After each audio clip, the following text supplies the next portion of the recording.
రత్నవర్ణవదనుడా నీకే స్తోత్రములు. యేసురాజా నీకే స్తోత్రములు. అద్భుతకరుడా నీకే స్తోత్రములు. మహిమరాజా నీకే స్తోత్రములు. విమోచకుడా నీకే స్తోత్రములు. మా యజమానుడా నీకే స్తోత్రములు. సర్వాధికారి నీకే స్తోత్రములు.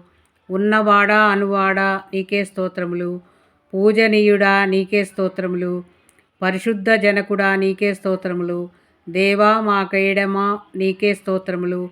స్తోత్రనీయుడా నీకే స్తోత్రములు. శాంతి స్వరూపుడా నీకే స్తోత్రములు. ఆరాధనకు యోగ్యుడా నీకే స్తోత్రములు. సర్వవ్యాసకుడా నీకే స్తోత్రములు. ప్రేమామయుడా నీకే స్తోత్రములు. ఇస్రాయేలునకు కాపరి నీకే స్తోత్రములు. రక్షణకర్త నీకే స్తోత్రములు. అల్ఫా ఒమేగా నీకే స్తోత్రములు. భూలోక న్యాయాధిపతి నీకే స్తోత్రములు. ఆశ్రయదుర్గమా నీకే స్తోత్రములు. ఏకకుమార నీకే స్తోత్రములు. కృపా సత్య సంపూర్ణుడా నీకే స్తోత్రములు. మాట్లాడే దేవా నీకే స్తోత్రములు. మహిమ కిరీటుడా నీకే స్తోత్రములు.